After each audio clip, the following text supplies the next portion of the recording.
My brother made my life hell, slept with my wife, got her pregnant. Now he's begging for my help after losing everything, including our parents' $2 million inheritance. David, my younger brother, has had a long-standing grudge against me. You would be mistaken to believe that it was motivated by envy. He had no right to feel jealous because he was the preferred child, not me. For background, our mother constantly gave in to David. He was our family's golden child. In addition to doing his clothes and cooking, she wanted me to assist him with his academics. Just because we were related, I was supposed to help him, but I never got the same respect. Since I was a self-sufficient person, I accepted this. Maybe I was somewhat to blame because I always took care of his needs without asking for anything in return. He only came to me when he needed something and never offered assistance when I needed it. Like our dad, he was noisy and rough, but I was a shy, introverted child who liked to study and keep to myself.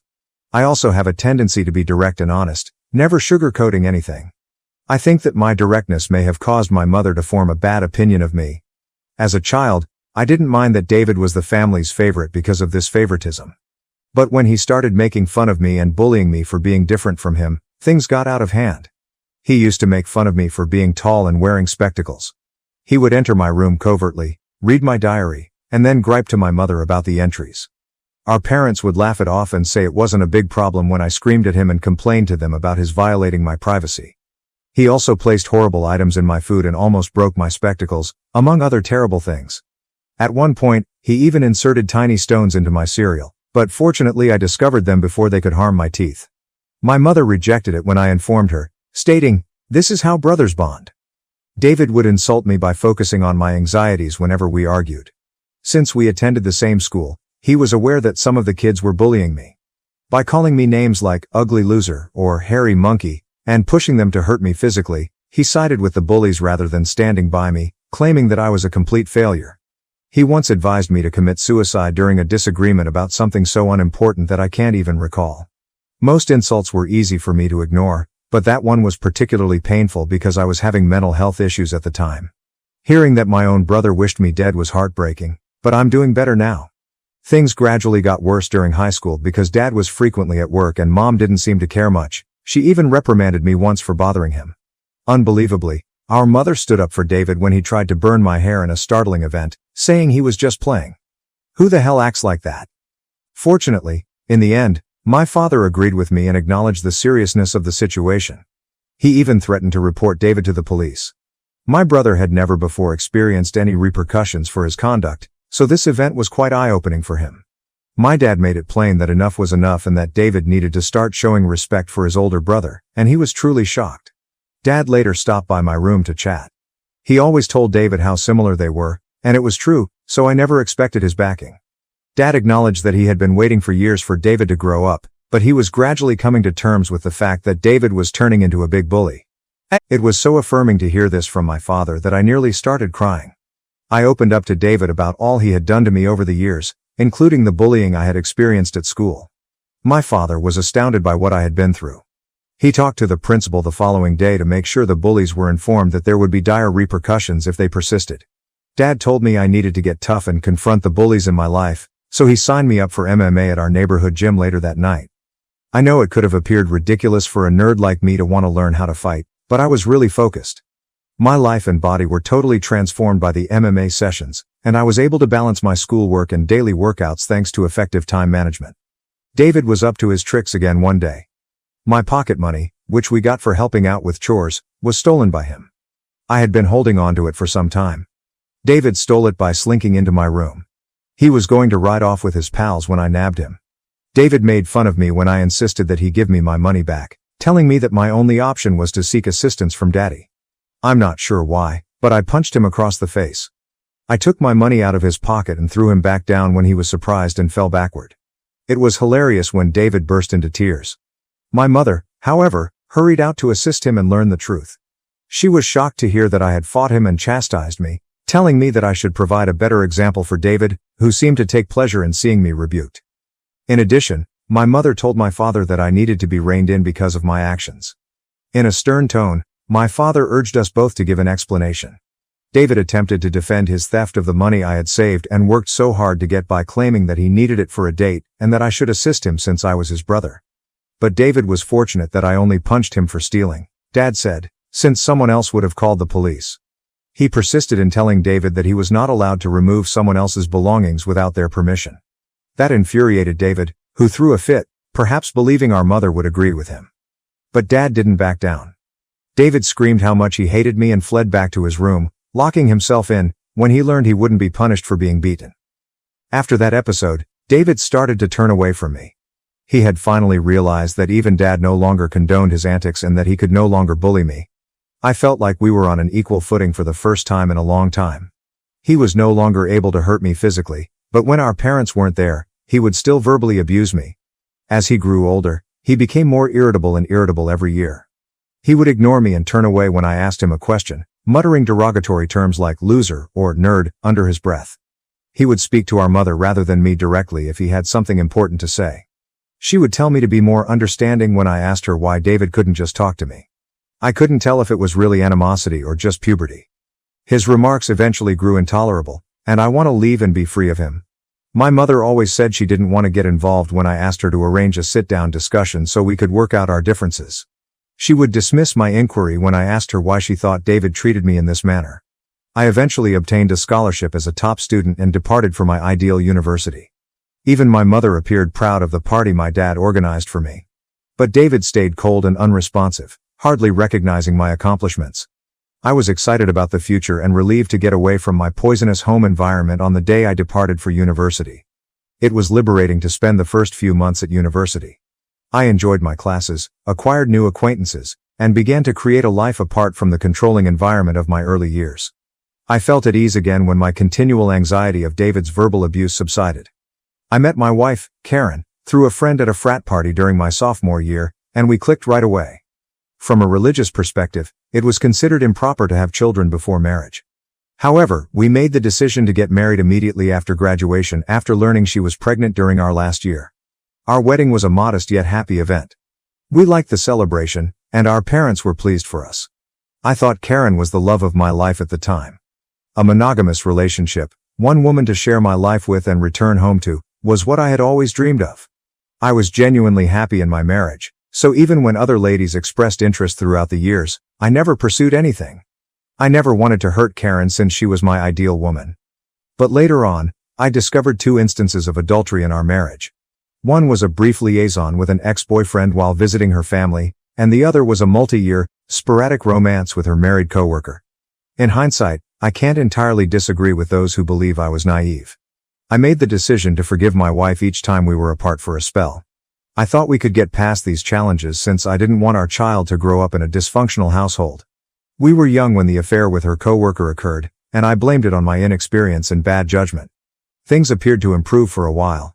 Even though I would never be able to trust her completely again, I tried my hardest to put my misgivings aside because I knew that if I was going to forgive, I would have to sincerely try to start again.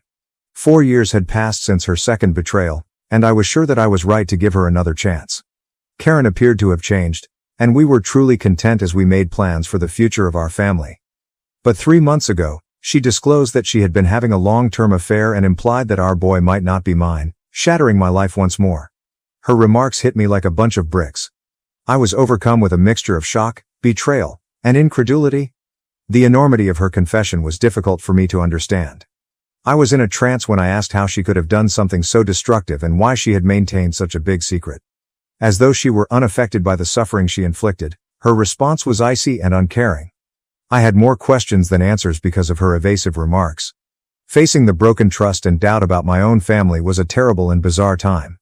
I felt entitled to know the father of the child I had been nurturing since birth, so I persisted in asking Karen for the truth. In the end, she acknowledged it was David. I asked Karen what she meant and my eyes widened with surprise. When I introduced her to my family, she explained, she and David became friends, and she spent Thanksgiving through New Year's with us. I was relieved that David, who is typically aloof toward me, was kind and courteous to her since I didn't want Karen to feel uncomfortable. Karen spent a lot of time with my mom whenever she could because she wanted to fit in with my family. She asked me about it after noticing the distance between David and me. I talked about our tense relationship and said that because of his unresolved sentiments, we would never be able to mend it. Although Karen understood, she began bringing David along on our outings in the hopes that it would strengthen our relationship. She always invited David to join us for a movie, and we watched whatever he picked. David and I spoke a little during this period, which was better than his custom of remaining silent. I never gave it much consideration, but I do recall Karen and David spending time together playing video games. Karen informed me that David confided in her one day about his difficulties following a recent split. Sensing his vulnerability, he became acquainted with her. When I wasn't there, he would flirt with her innocuously, she said, and finally, things got out of hand. I felt nauseous when I saw my brother and wife sharing a bed. Karen's sudden choice to return home rather than spend New Year's with me coincided with her admission that she felt bad about leaving him thereafter. I made an effort to persuade her to stay, but she was determined to go. I didn't question anything because she was her typical happy self when we reconnected at college after the holidays. We learned she was pregnant 2 weeks later. Knowing that I was the more trustworthy sibling, Karen chose to stay with me even though she acknowledged that she had no means of knowing if the child was David's or mine. This was the reason for our marriage. My entire world seemed to be collapsing. I might not even have the son I loved. Karen nodded slowly when I inquired if she had recently been having sex with David. She disclosed that their chemistry was so strong that they had always kept in touch. They would pretend to be working overtime while slinking off to hotels. She acknowledged that romantic excursions with him accounted for half of her business travels. Karen said that she didn't want to be the one to end the marriage when I asked why she married me if she wanted my brother. She chose to stay because she thought I was a great father to our baby. She said that she made a mistake and was unsure of when to quit. I told Karen that I was going to pack up and go, but that I was delighted she had revealed the truth. She began sobbing, pleading for my pardon, and anticipating my scolding. Rather, I collected myself and packed my clothing. Karen claimed that mistakes happen in every marriage and that I should stand up for her if I truly loved her. She changed her strategy after realizing that I wouldn't take any action, claiming that a divorce would have an impact on our son and that kids shouldn't grow up in dysfunctional households. She started crying harder and accused me of being harsh when I pointed out that I might not even be the father. She seemed to think that there was nothing that might cause me to desire to end the marriage. Maybe I should have done a better job of handling things in the past. Even though I loved her, it seemed more like it was because I believed we had a son together and had been dating since college. Karen insisted that there was still time to make things right, but I found it difficult to trust her and ran out of patience. Her comments seemed hollow, and trust was a big problem. I would never forget that she had an affair with my brother, even if I were to forgive her. Since everyone makes mistakes, I've always thought that faults should be forgiven, but this went too far. I checked into a motel after leaving her sobbing on the threshold.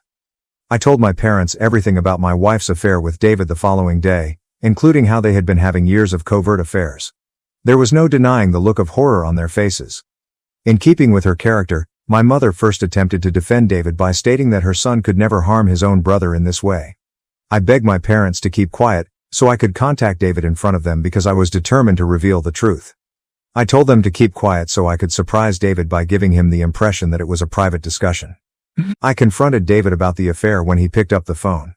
He initially adamantly disputed it and refused to take any accountability.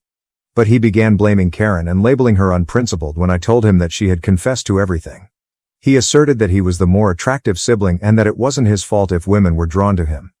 I vehemently warned him that I will reveal him to everyone. Knowing that our parents had heard everything, I sneered at David's conceit when he made fun of me and said that no one would believe me because he was the golden child.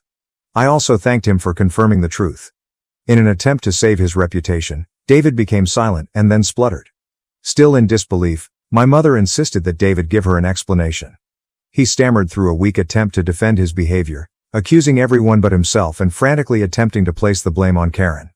I could tell that my mother, who had previously shielded her favorite son, was now feeling a mixture of wrath and disappointment. I had a weird feeling of vindication in that tense moment. I had suffered David's suffering for years. The roles were now reversed, and the truth was out. David was the one standing there with his deeds clearly visible to all. My father, who is always reticent, couldn't hide his dismay when David's sentences stuttered. He started talking to David after asking me to pass him the phone. "David," my dad said, his tone full of disappointment. "What you've done isn't just a betrayal of your brother but a betrayal of this family. You slept with your brother's wife and continued the affair even after they were married. Your actions have severe consequences and have irreversibly shattered the trust we had in you. I raised both of you to value family, loyalty, and decency. What you've shown today defies everything I've tried to teach you." He hesitated, allowing his words to weigh heavily on David's mind. "Your disregard for your brother's feelings and the lack of respect for his marriage are unacceptable. You've not only hurt him but also torn apart the bonds that hold our family together. Your mother and I are partly to blame for what you've become, but we will no longer tolerate this behavior. From today, you're cut off from the college funds I set up for you. You'll have to figure out how to pay your university fees on your own. I will also stop funding your lifestyle. Do you think it makes you more of a man to sleep with married women? Let's see how you manage without my money. I remained calm over this entire duration. Watching my dad discipline David was the ultimate vindication, even if I wanted to yell at him at first.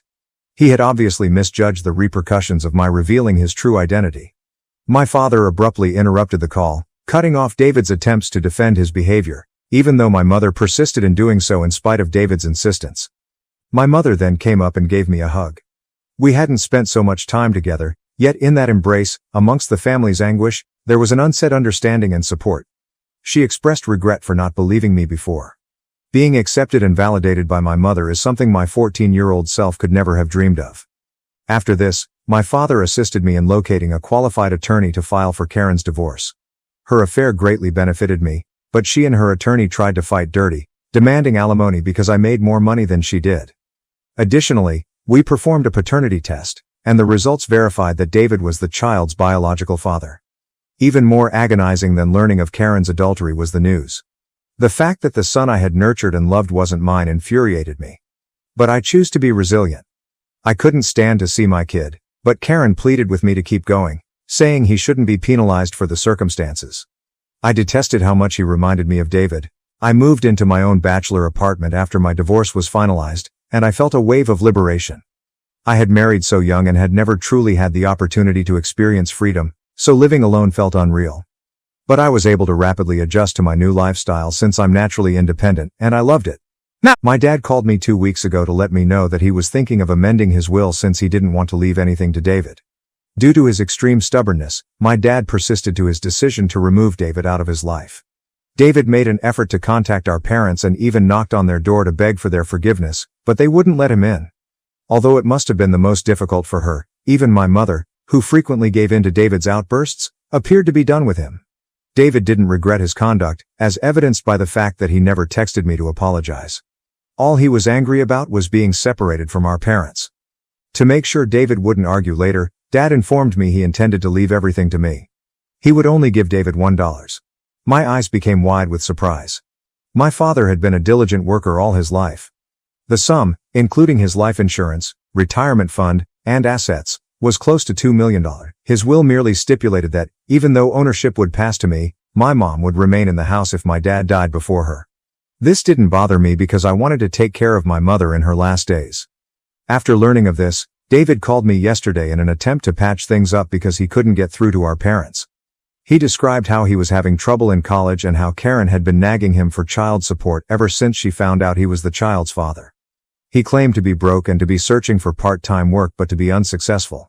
He pleaded with me to speak with our family so that we could start over since he was in dire need of my assistance. I informed him I was done with him while laughing in his face. I told him that before having an affair with my wife and getting her pregnant, he ought to have considered the repercussions. I agreed with David when he said that I was being unjust and that Karen was also at fault. I told him that she was now his responsibility because I had divorced her. Since these were the results of his own behavior, he shouldn't be phoning me to complain about her or the child. David began to speak louder, but I cut him off by telling him that he was now the family's black sheep who had slept with his own brother's wife, not the favorite child.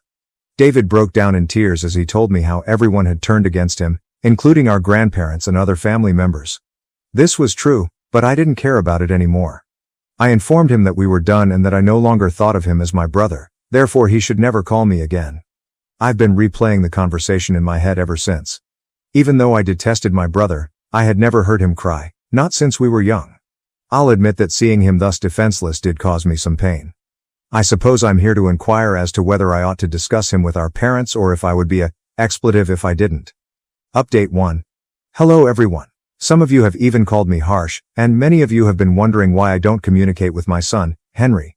I have to say that I don't feel comfortable taking care of a child that belongs to another man. It's not a stepson scenario.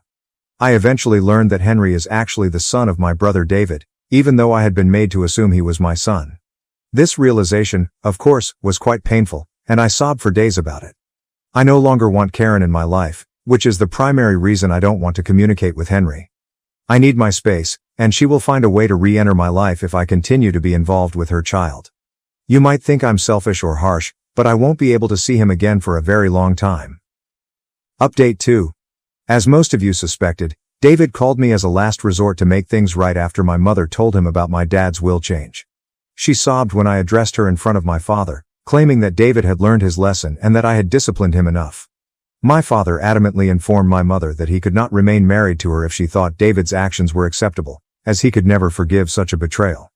My mother was silenced by this threat. My dad told her that she may pack up and leave if she ever spoke to David again, and we found out. My dad is really obstinate, as I have stated. I'm hoping my mom will grow from her mistakes. Update 3. My last update was 5 months ago. Reddit. Over the past few months, my connection with my parents has been better. Every weekend, my dad and I go golfing, and he treats me more like a friend than a son. My mother has avoided David even though she misses him. My cousin told me the last I heard about David was that he had been begging for money from everyone and had to leave college because he couldn't pay the tuition. In addition to working part-time as a mechanic, he lives with Karen. It looks like they are raising Henry together, which is probably a good thing. My parents don't bring up David, and I don't talk about him either. I'm doing pretty well, in case anyone was wondering. Since I was promoted 2 months ago, my pay has increased dramatically. Since I believe I still need time and space to heal, I haven't been dating anyone. We'll see how that goes, but I've been attending treatment. I appreciate you watching. Please hit the notification bell and subscribe if you haven't already in order to receive updates on more startling real-life stories that are happening in your area.